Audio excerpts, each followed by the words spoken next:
tahun 2018. Ipul, kala itu ia baru saja resmi menjadi seorang mahasiswa baru di salah satu universitas ternama yang berada di kota Surabaya. Dunia perkuliahan pun serasa baru saja menyambut kehidupan baru Ipul. Ia kini merasa sudah paling keren ketika di setiap paginya dia mengenakan alma mater dengan logo universitasnya. Buku-buku tebal pun sudah seolah-olah melambai untuk segera dibacanya. Aroma seragam dan sepatu baru membuat Ipul semakin semangat untuk menggapai mimpi masa depan yang cerah. Tas baru pun serasa kokoh berada di kedua pundak Ipul.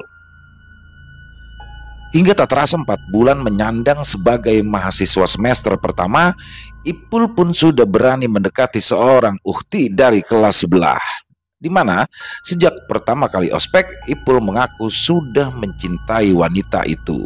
Bukan dari fisik, melainkan dari caranya memperlakukan Ipul, hingga akhirnya Ipul pun memberanikan diri untuk menyatakan perasaannya. Akan tetapi, dia malah seperti di ghosting. Wanita itu pun justru membawanya ke dunia friendzone hingga tak terasa kini mereka pun sudah masuk semester 2. Wanita itu tak kunjung memberikan kepastian. Jujur, sebenarnya Ipul sangat sedih kala itu. Ingin rasanya ia memastikan kembali, barangkali wanita itu amnesia mendadak. Tapi di sisi lain, Ipul merasa sungkan kalau dia harus bertanya terus. Takut ya, teman wanitanya itu berpikir justru malah seperti dikejar deadline. Untuk meyakinkan dirinya sendiri, Ipul pun memilih nekat dan memutuskan bertanya langsung saja kepada ukhti. Soal perasaan yang seperti digantung, dan ternyata di sini ukhti itu memberikan jawaban yang sangat menohok. Aku nggak mau pacaran. Aku maunya langsung menikah saja. Berasa seperti mendapatkan angin dari kampung Antartika, Ipul pun di sini mulai belajar untuk memahami kalimat yang sudah terlontar dari mulut si ukhti. Mungkinkah selama ini si ukhti tidak pernah menjawab pertanyaannya lantaran dia mau agar Ipul langsung melamarnya saja? Jadi tidak pakai acara pacaran dan langsung menikah saja. Di sisi lain Ipul juga mikir, nikah pakai uang siapa? Anak orang nanti mau dikasih makan apa? Ipul sendiri masih dijatah orang tua setiap minggunya. Mau sosokan nafkahin anak orang, urus diri sendiri saja ia belum bisa.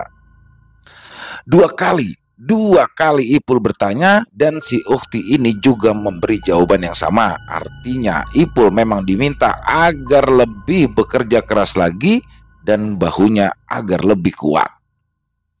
Sejak mendapat 2 kali jawaban yang sama, entah kenapa semangat Ipul di sini justru terasa semakin membara hingga ia pun memutuskan untuk berkuliah sambil bekerja. Karena di lain sisi, dia harus berpikir untuk biaya nikah terlebih dahulu. Setidaknya datang melamar anak orang haruslah membawa duit dan seserahan. Bahkan di sini, semua biaya pun sudah Ipul rinci sedari awal. Dia sampai nekat memutuskan untuk kuliah sambil bekerja. Ipul melakukan semua itu tanpa sepengetahuan orang tuanya. Yang tahu tentang ide gilanya ini hanyalah dia dan kawan-kawan satu gengnya saja. Sebenarnya sah-sah saja apa yang sudah dilakukan Ipul, tapi bukankah lebih baik jika orang tua juga berhak tahu tentang semua ide anaknya? Bagaimanapun Ipul ini masih menjadi tanggung jawab kedua orang tuanya. Disitulah letak kesalahan Ipul. Bukannya meminta restu orang tua, dia justru main kucing-kucingan. Alhasil semuanya pun tidak berjalan mulus sesuai dengan kemauan Ipul. Karena yang ada di pikiran Ipul kala itu, ketika dia sudah bisa mengumpulkan uang untuk melamar, ukhti pujaannya itu akan menerima cinta tulusnya. Lalu mereka akan hidup bahagia bersama selama-lamanya. Tapi sayang, ini merupakan kehidupan nyata, bukan film India ataupun film Korea, dan juga bukan film Hidayah. Soalnya ketika uang yang sudah ditargetkan Ipul itu sudah terkumpul dan juga dia rencananya besok akan pergi ke rumah Ukti ini, karena memang kala itu Ipul sudah tidak sabar untuk menunggu pagi, lalu ia pun lantas pergi ke rumah si Ukti. Untungnya Allah sayang dengan Ipul. Ya, Allah pun menunjukkan sosok asli Ukti di hadapan mata Ipul secara langsung. Ya, pengorbanan Ipul dari semester 2 sampai dengan semester 4 seolah-olah terbuang cuma-cuma. Sebab di malam sebelum Ipul akan berangkat ke rumah Ukti, Ipul kala itu tidak sengaja berpapasan dengan Ukti yang sudah ia puja-puja di kampusnya itu. Yang ia sudah nilai sosok alim dan solehah, ternyata kalau di luar solehot. Kala itu gandengannya adalah om-om bermobil mewah. Ya, kala itu Ipul yang sehabis pulang bekerja sambilan, ia pun merasakan lapar, lalu ia pun mampir untuk membeli nasi goreng langganannya, di mana letak nasi goreng ini tepat berada di depan sebuah tempat karaoke ternama di Surabaya. Pada awalnya, Ipul pun tak menyangka jika ia akan mengalami ini setelah ia sudah berkorban mati-matian. Dan dikala Ipul sedang menunggu pesanan nasi goreng yang dibuat, dia pun tak sengaja melihat sebuah mobil mewah terparkir pas di samping ia duduk. Dalam hati Ipul pun berkata, ini pasti tamu yang mau nyanyi di dalam. Di situ awal mikir, mungkin hanya kebetulan saja. Akan tetapi di saat perempuan ini memesan ke bapak penjual nasi goreng, betapa terkejutnya Ipul kala ia melihat wajah perempuan itu. Ya, ternyata benar, itu adalah Rini. Cewek incerannya selama ini, cewek yang benar-benar sedang ia perjuangkan. Bahkan saat mulut Ipul spontan menyebut nama Rini, Rini pun menoleh sambil menyebut nama Ipul. Artinya itu memang benar-benar Rini yang dia kenal. Betapa hancur hati Ipul kala ia melihat sifat asli dari Rini. Dan di sini Rini bukannya menjelaskan dan meminta maaf, justru ia malah mengancam Ipul kalau sampai saja ia menyebar gosip di kampus. Katanya nanti si Ipul ini akan dihajar oleh algojo om-omnya itu. Benar-benar tak habis pikir Ipul di situ. Ipul hanya bisa terduduk lemas. Kala itu bapak penjual nasi goreng pun sampai iba dibuatnya, sedangkan Rini justru malah meninggalkannya dan langsung masuk pergi ke dalam tempat karaoke tersebut. Ya, abang tukang nasi goreng lah yang menenangkan Ipul kala itu, di mana abang nasi goreng itu bercerita kalau Rini itu merupakan langganannya. Sudah dari tahun 2015 sejak Rini main ke karaoke itu sampai tahun 2018 ini selalu membeli nasi goreng si abang ini. Dan Rini ke karaoke itu ya selalu bareng om-om yang sama. Banyak yang bilang jika Rini itu adalah istri simpanan om-om itu. Di sini Ipul sudah tidak mau tahu lagi. Jadi dia sendiri hanya berdasarkan informasi dari abang-abang nasi goreng saja. Setelah mengetahui fakta sebesar itu, tanpa munafik Ipul sakit hati sekali. Dia pun lalu pulang ke rumah dan merenung di dalam kamar seorang diri. Dia buka handphonenya. Dia pandangi foto-foto Rini yang masih tersimpan di sana, seolah ia tak menyangka bahwa Rini yang ia kenal di kampus itu hanyalah topeng dari sosoknya yang asli. Ibu pun sampai berpikir, aku aja dibohongi kayak gini, apalagi sahabat-sahabatnya di kampus ya. Apa mereka berdua tahu tentang Rini yang asli?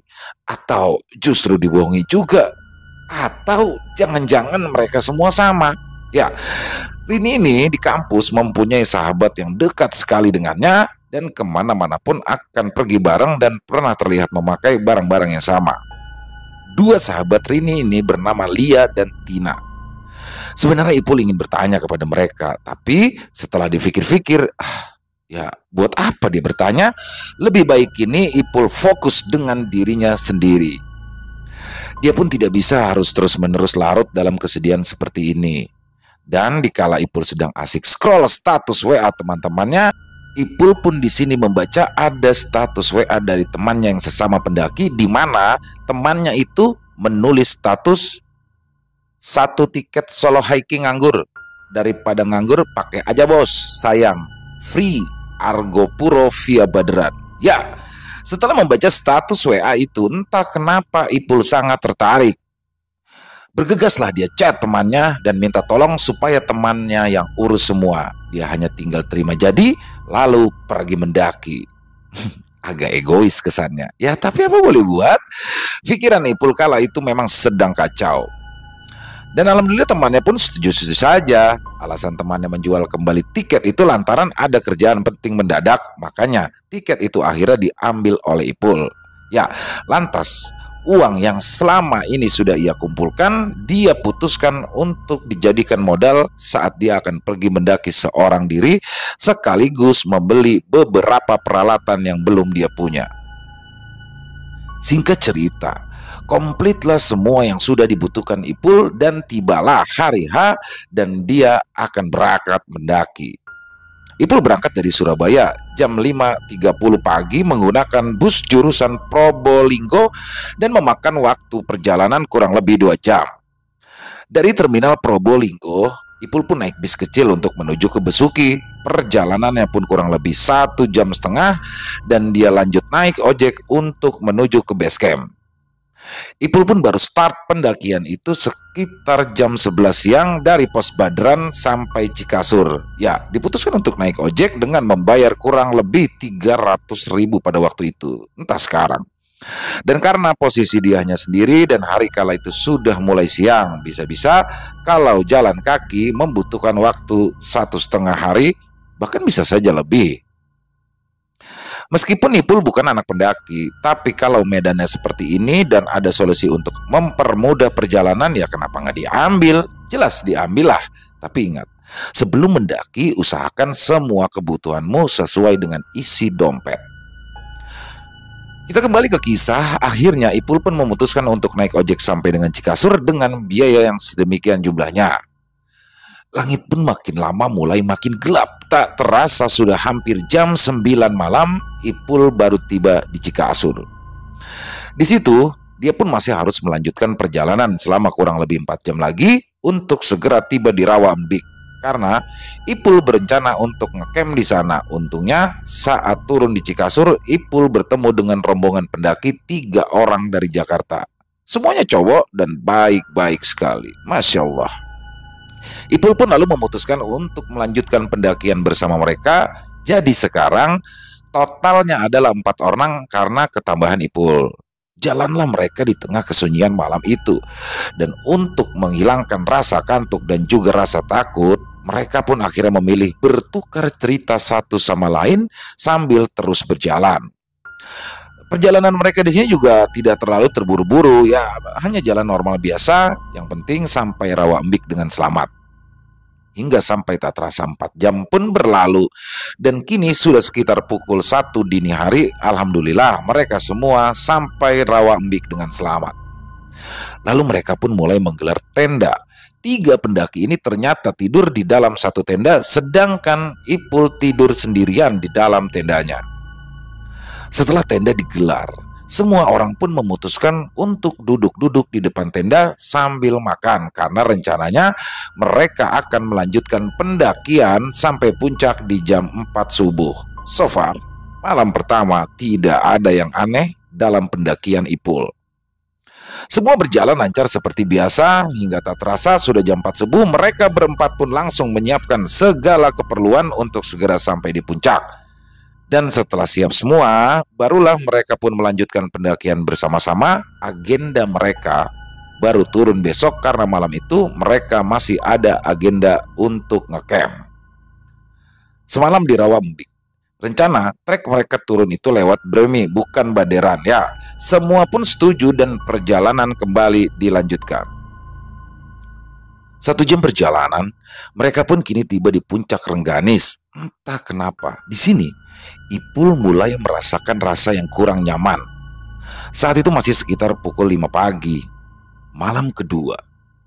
Sekitar pukul 7 malam, Ipul beserta 3 orang lainnya masih ada di depan tenda karena mereka baru saja selesai makan malam. Dan sekitar pukul 8 malam, mereka semua pun memutuskan untuk segera masuk ke tenda dan beristirahat. Begitupun juga dengan Ipul. Ipul pun lalu masuk tenda dan mulai tidur, tak tahu itu jam berapa. Kala itu Ipul tiba-tiba terbangun perkara mendengar suara resleting tendanya ada yang membuka dari arah luar. Karena kaget dan spontan, Ipul pun lalu membalikkan badan karena dari tadi posisi tidurnya itu membelakangi resleting tenda, dan ketika ia melihat ke arah pintu tenda, betapa terkejutnya Ipul kala ia melihat seorang wanita yang sudah menghancurkan hatinya yang sebelumnya ia puja. Ya, ternyata Rini. Semakin kagetnya Ipul. Ini antara dia yang halu atau bagaimana? Kok bisa tiba-tiba ada Rini di situ? Menurut kesaksian Ipul, sosok ini menjawab semuanya secara detail, membuat Ipul sangat yakin jika itu memang benar Rini yang ia kenal. Katanya, Rini ini baru saja tiba di Rawa Embik bersama dengan teman-teman sesama pendaki yang memang ada rencana untuk mendaki Argopuro, baru kesampaian saat itu. Lalu menurut Rini, dari kejauhan Rini katanya hafal dengan baju Ipul yang kala itu dijemur di luar. Rini pun lalu asal masuk saja untuk memastikan kalau itu benar-benar tenda Ipul, dan ternyata benar. Itu katanya. Jujur, sebenarnya di sini Ipul bingung harus merespon bagaimana ke Rini. Ipul pun tak tahu kalau Rini ternyata suka mendaki, soalnya dulu Ipul pernah mengajak Rini mendaki tapi Rini menolak. Jadi pikir Ipul, ya Rini memang tidak suka mendaki. Dan kenapa tiba-tiba saja Rini ini sudah sampai di Rawa Embik? Ipul di situ sebenarnya ingin keluar untuk mengecek rombongan Rini, tapi kala itu ia dihadang oleh Rini dengan alasan Rini kedinginan. Dan ketika Ipul memegang, memang kala itu tubuh Rini ini sedikit lebih dingin, dan di saat Ipul ingin mengambil termos yang berisikan air hangat, tiba-tiba Rini membuka semua bajunya.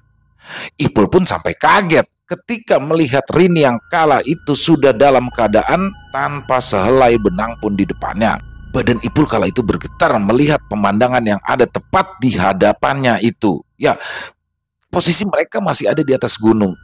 Sebenarnya kurang etis, tapi di sisi lain Ipul mencoba bersikap untuk biasa. Akan tetapi Rini justru lebih dulu menyerang Ipul, dan tenaga Rini ini seperti terasa lebih kuat, hingga kala itu puncaknya Rini pun menampar Ipul. Di sini akhirnya Ipul mulai terasa, dia mulai paham jika ini adalah bukan Rini asli, karena tiba-tiba sosok itu mengeluarkan bunyi seperti desisan ular dari mulutnya. Dan semakin lama sosok ini semakin agresif menyerang Ipul secara sepihak, dan Ipul pun hanya bisa terkulai pasrah. Di sisi lain, ia takut untuk melawan. Ya, ia takut jika nyawanya dalam bahaya. Tapi dia pasrah karena sosok itu sedikit demi sedikit mulai melepas pakaian Ipul, menciumi Ipul dari atas sampai ke bawah, dan terakhir sosok itu pun lalu duduk di atas tubuh Ipul, dan Ipul terus terang menikmatinya. Karena memang sosok itu masih menyerupai wujud Rini, jadi imajinasi Ipul kala itu ya sedang bersama Rini, dan untuk pertama kalinya Ipul merasakan berhubungan. Aneh, di saat si sosok ini sedang agresif, Ipul saat itu seperti tidak ingat apa-apa, seolah-olah ia pingsan, dan Ipul pun baru tersadar ketika alarm handphonenya berbunyi, yang mana jarum jam sudah menunjukkan pukul 3 pagi, di mana saat itu dia harus berkemas-kemas untuk persiapan turun.